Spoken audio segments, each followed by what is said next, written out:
यह कहानी है सलीम की, एक ऐसे आदमी की जिसकी जिंदगी खुद एक कब्रिस्तान बन चुकी थी, खामोश, तन्हा और दर्द से भरी हुई। सलीम करीब 40 साल का एक दुबला पतला शख्स था।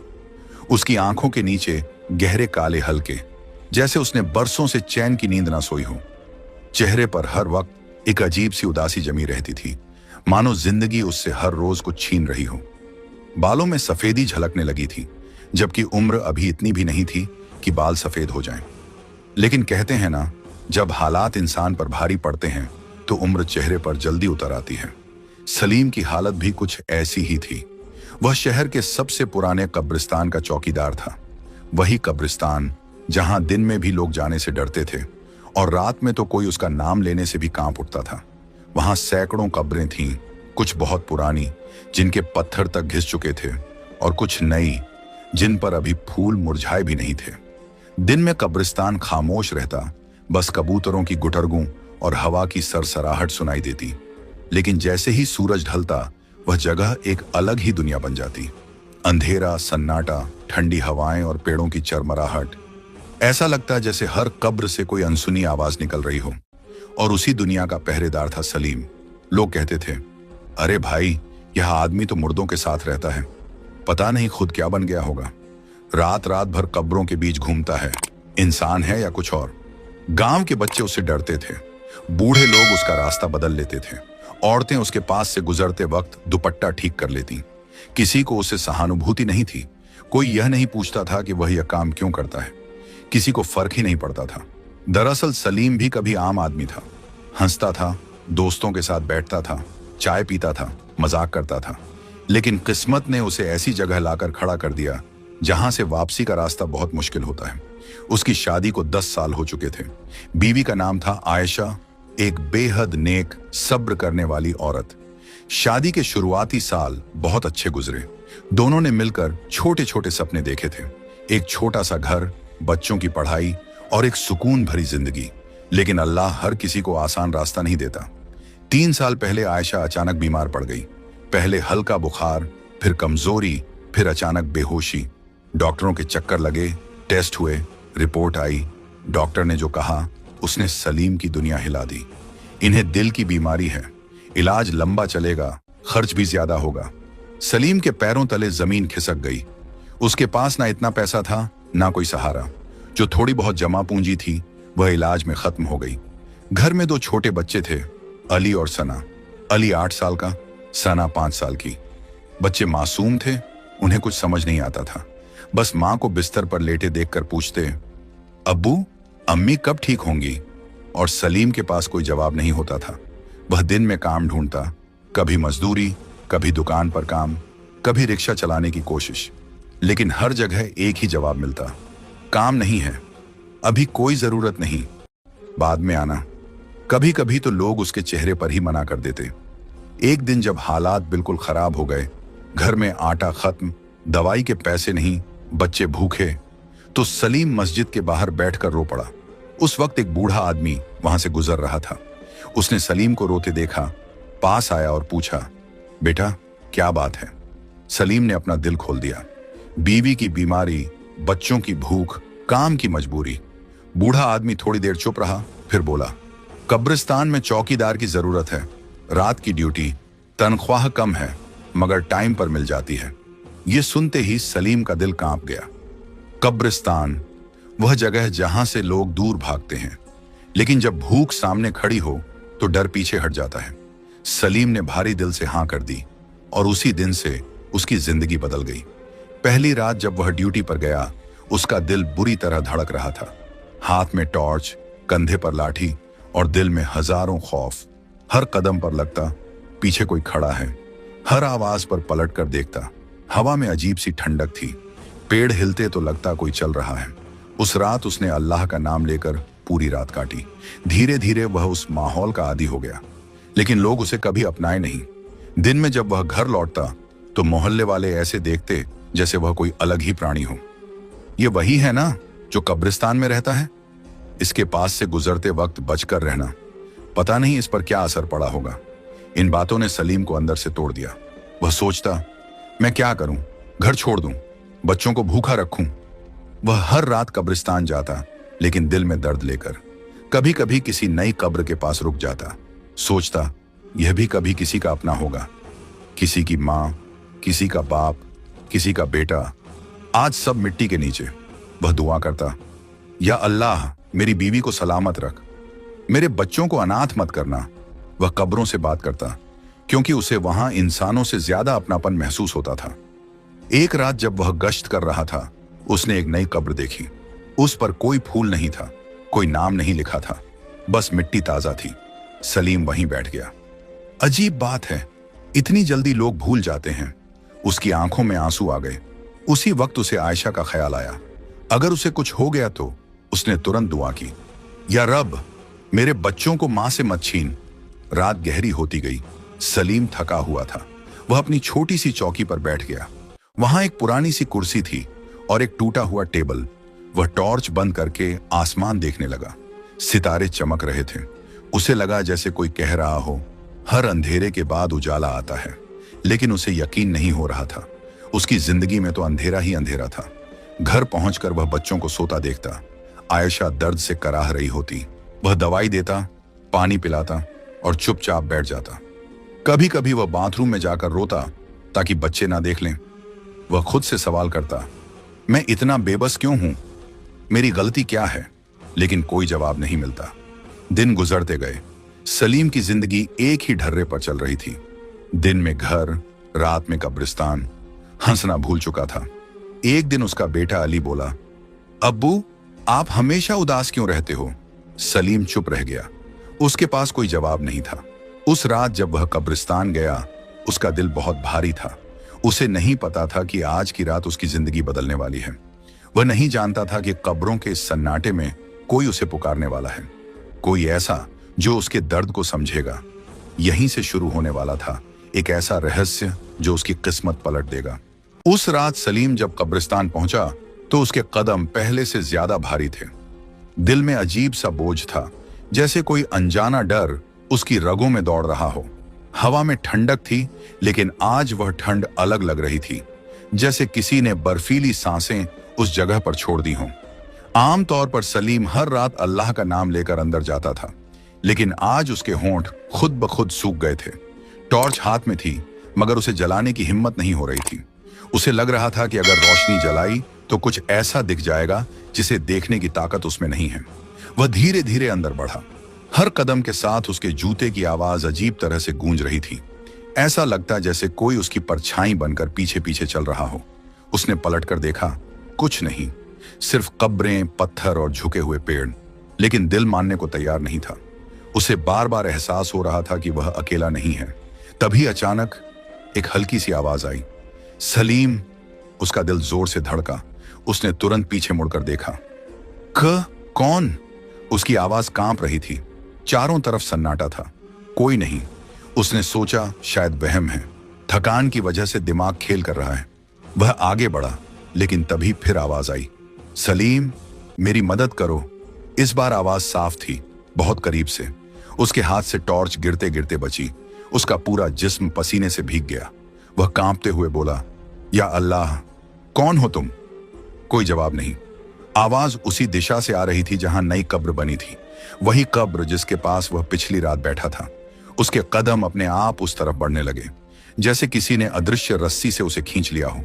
कब्र के पास पहुंचकर उसने टॉर्च जलाई। जो उसने देखा, उसकी सांस रुक गई। कब्र के पास एक बूढ़ा आदमी बैठा था। फटे पुराने कपड़े, उलझे हुए बाल, चेहरा इतना पीला जैसे महीनों से धूप न देखी हो। वह मिट्टी पर बैठा कांप रहा था। तुम कौन हो? सलीम ने डरते हुए पूछा। बूढ़े ने गर्दन उठाई। उसकी आंखें अजीब तरह से चमक रही थीं। मुझे प्यास लगी है, बहुत प्यास। सलीम को यकीन नहीं हो रहा था।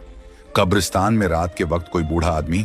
उसने आसपास देखा, कोई और नहीं था। आप यहां क्या कर रहे हैं? इस वक्त यहां कौन आता है? बूढ़ा हंसा, लेकिन वह हंसी किसी इंसान जैसी नहीं थी। बहुत भारी, बहुत गहरी। तुम चौकीदार हो ना? मुर्दों के रखवाले? सलीम के रोंगटे खड़े हो गए। जी, पर आप? मुझे पानी चाहिए, बहुत देर से यहां बैठा हूं। सलीम के दिल में अजीब सी हमदर्दी जागी। उसे आयशा याद आ गई। जब वह दर्द से कराहती थी, वह बोला, रुको, मैं अभी लाता हूं। वह जल्दी से अपनी चौकी की तरफ भागा। वहां एक पुरानी बोतल थी जिसमें थोड़ा पानी बचा था। वह लेकर वापस आया, लेकिन वह बूढ़ा गायब था। सलीम के पैर जमीन में गड़ गए। कहां गया? वह इधर उधर देखने लगा।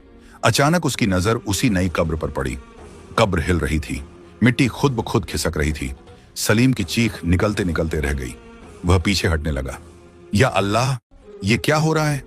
तभी कब्र के अंदर से आवाज आई, पानी। उसकी हालत खराब हो गई। उसका दिमाग सुन्न हो चुका था। आप अंदर हैं? ये कैसे? उसने मिट्टी को देखा। उसका दिल कह रहा था, यह इंसान नहीं है। लेकिन फिर उसे अपने बच्चों का ख्याल आया। अगर वह डर कर भाग गया तो यह इंसान जो भी है शायद मर जाएगा। उसने कांपते हाथों से बोतल का ढक्कन खोला और कब्र के पास रख दी। मैं यहीं हूं, आप डरिए मत। जैसे ही उसने बोतल रखी, एक ठंडी हवा चली, तेज, बहुत तेज। पेड़ झुक गए और फिर कब्र से एक नीली सी रोशनी निकली। सलीम की आंखें फैल गईं। उस रोशनी के बीच वही बूढ़ा खड़ा था, लेकिन अब उसका चेहरा बदल चुका था। आंखें आग की तरह लाल, चेहरा चमक रहा था। सलीम डर से पीछे गिर पड़ा। तुमने मदद की? बूढ़े की आवाज गूंजने लगी। जब डरना चाहिए था, तुमने रहम किया। सलीम कांपते हुए बोला, मैं इंसान हूं, मदद करना मेरा फर्ज है। बूढ़ा मुस्कुराया। तुम अकेले ऐसे हो, वरना यहां सब डर कर भाग जाते हैं। उसने हाथ उठाया। सलीम की आंखों के सामने पूरा कब्रिस्तान घूम गया। उसे अजीब अजीब साए दिखने लगे। कोई रो रहा था, कोई हंस रहा था, कोई दुआ कर रहा था। उसका सर चकराने लगा। डरो मत, मैं तुम्हें नुकसान नहीं पहुंचाऊंगा। तुम्हारी नीयत साफ है। मैं तुम्हें एक तोहफा देना चाहता हूं। तोहफा? सलीम ने कांपते हुए पूछा। सब्र का फल, तुम्हारी बीवी, तुम्हारे बच्चे, तुम्हारा दर्द, सब देख रहा हूं। सलीम रो पड़ा। अगर आप कुछ कर सकते हैं तो मेरी आयशा को ठीक कर दो। बूढ़े की आंखों में अजीब चमक आई। हर चीज मेरे बस में नहीं, लेकिन रास्ता दिखा सकता हूं। उसने हवा में उंगली घुमाई। अचानक सब गायब हो गया। कब्रिस्तान फिर वैसा ही हो गया, खामोश। सलीम हाँफ रहा था। आप कौन हो? उसने आखिरी बार पूछा। बूढ़ा धीरे धीरे धुंध में बदलने लगा। जब वक्त आएगा खुद जान जाओगे। किसी को मत बताना, वरना नुकसान होगा। और वह पूरी तरह गायब हो गया। सलीम वहीं जमीन पर बैठा रह गया। उसका दिमाग सुन्न था। क्या यह सपना था? क्या वह पागल हो गया है? उसने खुद को चुटकी काटी। दर्द हुआ, मतलब हकीकत थी। उसने उठकर चारों तरफ देखा। सब शांत था, कोई आवाज नहीं। वह कांपते कदमों से अपनी चौकी की तरफ गया। पूरी रात वह सो नहीं पाया। उसका दिल तेज तेज धड़क रहा था। सुबह जब वह घर पहुंचा तो उसकी हालत खराब थी। आयशा ने पूछा, क्या हुआ? सलीम ने झूठ बोला, कुछ नहीं, थक गया हूं। लेकिन उसके दिल में तूफान चल रहा था। उस दिन पूरा दिन वह उसी घटना के बारे में सोचता रहा। कभी डर लगता, कभी उम्मीद। क्या वाकई कोई ताकत उसकी मदद करना चाहती है, या यह सब उसका वहम था? रात फिर आ गई। उसका दिल नहीं चाह रहा था कब्रिस्तान जाने का, लेकिन मजबूरी थी। वह गया। उसने पूरी रात उसी कब्र के आसपास गश्त की, लेकिन कुछ नहीं हुआ। ना आवाज, ना रोशनी। वह थोड़ा सुकून महसूस करने लगा। शायद सच में वहम था। लेकिन तीसरी रात कुछ और हुआ। कब्रिस्तान के कोने से किसी औरत के रोने की आवाज आई, बहुत दर्द भरी। मेरे बच्चे, मेरे बच्चे। सलीम दौड़कर उस तरफ गया, लेकिन वहां कोई नहीं था, बस खाली कब्रें। अचानक पीछे से आवाज आई, तुम फिर आ गए। वह पलटा। वही बूढ़ा। अब उसका चेहरा और भी डरावना था। डरो मत, इम्तिहान अभी बाकी है। सलीम की सांस अटक गई। इम्तिहान? किस बात का? बूढ़ा पास आया। उसकी आंखों में अजीब सी गहराई थी, सब्र का और यकीन का। जो आज देखा वह शुरुआत है। अभी बहुत कुछ बाकी है जो तुम्हारी जिंदगी बदल देगा। और फिर तेज हवा चली, सब कुछ अंधेरा। सलीम की आंखें बंद हो गईं। जब उसने आंखें खोली, वह अकेला था। कोई नहीं, सिर्फ कब्रें और दिल में एक डर जो अब उम्मीद में बदल रहा था। उसे समझ आ गया था, यह कोई आम मामला नहीं। उसकी जिंदगी में कोई बहुत बड़ा राज खुलने वाला है, और वह राज कब्रिस्तान की मिट्टी में छुपा है। उस रात सलीम कब्रिस्तान से घर लौटा तो उसकी हालत किसी बीमार इंसान जैसी थी। चेहरे से खून उतर चुका था, आंखें लाल थीं और जिस्म में जैसे जान ही नहीं बची थी। उसने बच्चों को सोता हुआ देखा। आयशा दर्द से करवट बदल रही थी। उसका दिल भर आया। वह चुपचाप पास बैठ गया और उसकी पेशानी पर हाथ रखा। उसकी बीवी ने कमजोर सी आवाज में कहा, आज बहुत थक गए हो ना?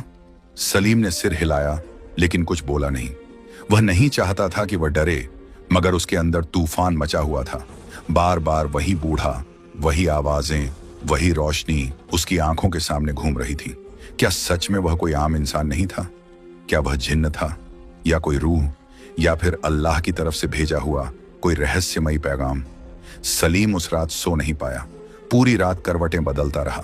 सुबह जब फजर की अजान हुई तो वह उठ बैठा, वजू किया, नमाज पढ़ी और रो रो कर दुआ मांगी। या अल्लाह, अगर ये सब तेरी तरफ से है तो मुझे रास्ता दिखा, और अगर ये शैतान का धोखा है तो मुझे इससे बचा ले। उसकी आंखों से आंसू बहते रहे। दिल में एक डर था, लेकिन उससे भी ज्यादा एक उम्मीद कि शायद अल्लाह उसकी सुन रहा है। नमाज के बाद वह बच्चों के लिए चाय बनाने उठा। तभी आयशा ने अचानक आवाज दी, सलीम। उसकी आवाज में कुछ बदला हुआ था। सलीम दौड़कर उसके पास गया। उसने देखा आयशा बिस्तर पर बैठी हुई थी। पिछले 3 साल से जो औरत उठ नहीं पाती थी, आज वह खुद बैठी थी। सलीम की आंखें फटी की फटी रह गईं। तुम बैठ कैसे गई? आयशा खुद भी हैरान थी। उसने कहा, मुझे पता नहीं, आज सुबह उठी तो लगा सीने में दर्द कम है और चक्कर भी नहीं आए। सलीम की आंखों में आंसू आ गए। उसका दिल जोर जोर से धड़कने लगा। क्या यह उसी रात की वजह से हुआ? क्या वह बूढ़ा सच में कोई करामत था? वह जल्दी से डॉक्टर के पास ले गया। डॉक्टर ने चेकअप किया, नए टेस्ट करवाए। रिपोर्ट आई तो डॉक्टर खुद हैरान रह गया। ये तो मिरेकल है। बीमारी बहुत कंट्रोल में आ गई है। अब ऑपरेशन की जरूरत नहीं। सलीम की आंखों से आंसू बहने लगे। वह डॉक्टर के सामने ही सजदे में गिर पड़ा। शुक्र है मेरे अल्लाह का। वह समझ गया था यह कोई इत्तेफाक नहीं था। कुछ तो हुआ है, कुछ जो उसकी समझ से बाहर है। अगली रात जब वह कब्रिस्तान गया तो उसके दिल में डर से ज्यादा जिज्ञासा थी। वह उसी नई कब्र के पास जाकर खड़ा हो गया जहां वो बूढ़ा दिखाई दिया था। उसने धीमी आवाज में कहा, अगर आप मुझे सुन सकते हैं तो सामने आइए। चारों तरफ सन्नाटा, ठंडी हवा। कुछ सेकंड बीते, फिर अचानक मिट्टी हिली, वही नीली रोशनी फैली। बूढ़ा फिर सामने खड़ा था, लेकिन इस बार उसका चेहरा नरम था। आंखों में डर नहीं बल्कि अपनापन था। तुमने देख लिया ना? उसने कहा। तुम्हारी बीवी अब बेहतर है। सलीम कांपते हुए बोला। आप कौन हैं? क्या आप जिन्न हैं? बूढ़ा हल्की मुस्कान के साथ बोला, हाँ, लेकिन वैसा नहीं जैसा तुम सोचते हो। हम सब बुरे नहीं होते। मैं उस कौम से हूं जो इंसानों की मदद करती है जब इंसान सच्चे दिल से नेकी करता है। सलीम का दिमाग सुन्न हो गया। जिन्ना ना, लेकिन डर नहीं लगा, अजीब सुकून था। आपने मेरी मदद क्यों की? उसने पूछा। जिन्न ने कहा, क्या तुम्हें याद है 5 साल पहले जब तुम मजदूरी करते थे, तुमने एक अजनबी को खाना खिलाया था? सलीम सोच में पड़ गया। फिर उसे याद आया। एक रात वह काम से लौट रहा था। स्टेशन के पास एक आदमी भूखा पड़ा था। सब लोग उसे पागल समझकर भाग रहे थे। सलीम ने अपनी जेब में रखे आखिरी पैसे से उसे रोटी खरीदी थी। जिन्न बोला, वह मैं था, इंसानी शक्ल में। तुम्हारी उस नेकी ने मेरे दिल को छू लिया। तब से मैं तुम्हें देख रहा हूं। सलीम की आंखें भर आईं। उसे यकीन नहीं हो रहा था कि उसकी एक छोटी सी मदद इतनी बड़ी वजह बन जाएगी। जिन्न ने आगे कहा, हम हर किसी की मदद नहीं करते, सिर्फ उनके साथ खड़े होते हैं जिनकी नीयत साफ हो। उसने सलीम की तरफ देखा। तुम्हारा सब्र, तुम्हारी मजबूरी, तुम्हारा अल्लाह पर यकीन, सब कुछ हमने देखा है। सलीम रो पड़ा। मगर लोग मुझसे नफरत करते हैं, मुझे अजीब समझते हैं। जिन्न की आंखों में हल्की सी उदासी आई। जो सच्चा होता है उसे दुनिया पहले ठुकराती है, उसने कहा। लेकिन याद रखना, असली इज्जत अल्लाह देता है। तभी अचानक कब्रिस्तान में किसी के आने की आवाज आई। सलीम डर गया। जिन्न बोला, किसी को हमारे बारे में मत बताना, अभी नहीं। और वह फिर हवा में घुल गया। सलीम वहीं खड़ा रह गया। उसका दिल तेज तेज धड़क रहा था, लेकिन अब डर नहीं था, अब यकीन था। अगले कुछ दिन सलीम की जिंदगी में अजीब बदलाव आने लगे। आयशा की तबीयत रोज बेहतर होने लगी। बच्चे खुश रहने लगे, घर में बरकत सी आ गई। लेकिन उसी के साथ गांव में अजीब बातें भी फैलने लगीं। कुछ लोग कहने लगे, ये कब्रिस्तान में रहता है, जरूर कुछ करता है। कुछ बोले, इस पर साया है। धीरे धीरे अफवाहें फैलने लगी। सलीम को पता चल गया कि लोग उसकी पीठ पीछे बातें कर रहे हैं। उसका दिल दुखी हो गया। वह तो किसी का बुरा नहीं चाहता था। एक दिन चौधरी अकबर, गांव का सबसे अमीर आदमी, उसके पास आया। बड़ी गाड़ी, महंगे कपड़े। उसने घमंड से कहा, सलीम, सुना है तुम्हारे पास जिन्न आते हैं? सलीम सन्न रह गया। नहीं, ये सब झूठ है। चौधरी हंसा। झूठ? लोग कह रहे हैं तुम्हारी बीवी ऐसे ही ठीक नहीं हुई। उसने आंखें तरेरी। अगर सच है तो मुझे भी अमीर बना दो। सलीम गुस्से में बोला, मैं कोई जादूगर नहीं हूं। चौधरी ने जाते जाते धमकी दी, अगर मुझे कुछ पता चला तो गांव में तुझे चैन से रहने नहीं दूंगा। उस रात सलीम बहुत परेशान था। उसने जिन्न को पुकारा। आपने कहा था किसी को ना बताऊं, लेकिन लोग खुद ही बातें बना रहे हैं। जिन्न फिर सामने आया। यही इम्तिहान है, उसने कहा। सच का रास्ता आसान नहीं होता। सलीम बोला, चौधरी अकबर मुझे बदनाम करना चाहता है। जिन्न की आंखों में आग सी जल उठी। वह लालची है। उसने पहले भी हमें अपमानित किया था। सलीम हैरान हो गया। आप उसे जानते हैं? जिन्न बोला, वह वही आदमी है जिसने स्टेशन पर हमें भगा दिया था, कुत्ते छोड़ दिए थे। सलीम समझ गया। अब कहानी पूरी हो रही थी। जिन्न ने कहा, वह तुम्हें फंसाने वाला है, झूठे इल्जाम लगाएगा। सलीम डर गया। तो मैं क्या करूं? जिन्न ने गंभीर होकर कहा, सिर्फ अल्लाह पर भरोसा रखो, सच्चाई सामने खुद आएगी।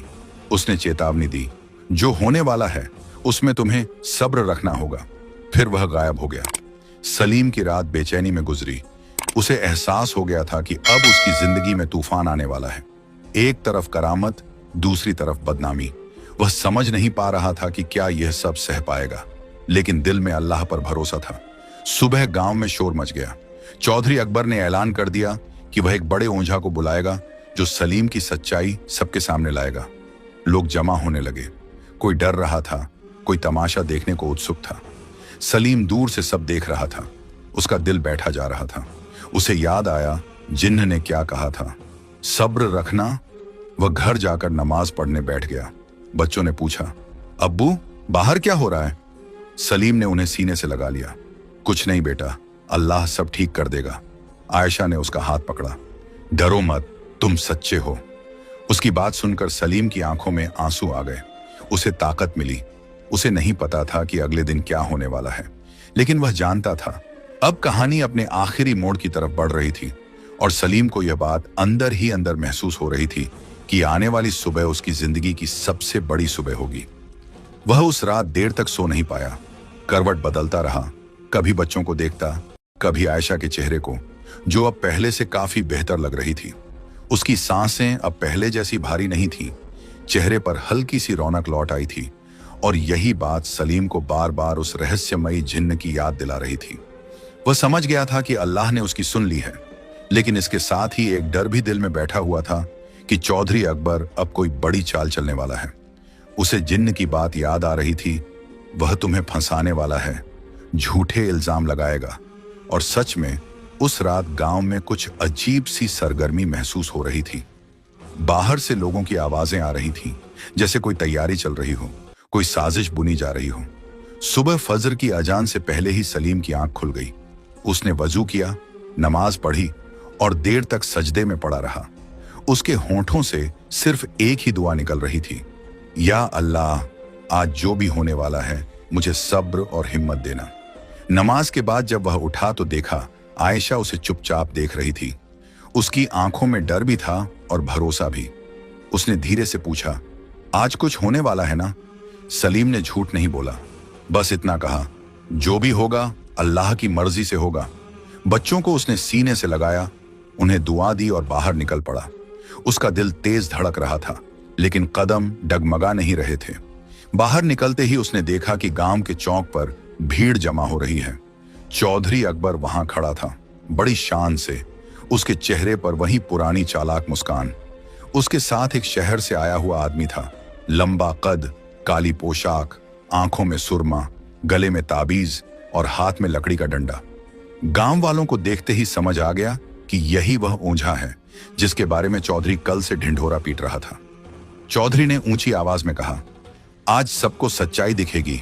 आज पता चलेगा कि यह कब्रिस्तान वाला असल में कौन है। भीड़ में फुसफुसाहट फैल गई। कुछ लोग डर गए, कुछ तमाशा देखने के लिए आगे बढ़े। सलीम चुपचाप खड़ा रहा। उसकी आंखों में न गुस्सा था न डर, बस एक गहरा सुकून था, जैसे वह अंदर से पूरी तरह तैयार हो चुका हो। ओंझा बीच में आकर खड़ा हुआ, आंखें बंद की और अजीब अजीब मंत्र पढ़ने लगा। वह झूमने लगा जैसे किसी चीज के असर में हो।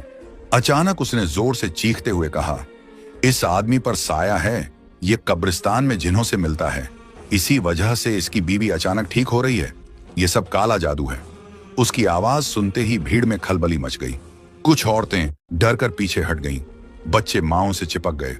चौधरी अकबर ने मौके का फायदा उठाया और चिल्लाया, देखा, मैंने पहले ही कहा था, ये हम सबको धोखा दे रहा है। कुछ नौजवान गुस्से में सलीम की तरफ बढ़े, लेकिन वह वहीं खड़ा रहा जैसे कोई तूफान उसके सामने आकर रुक गया हो।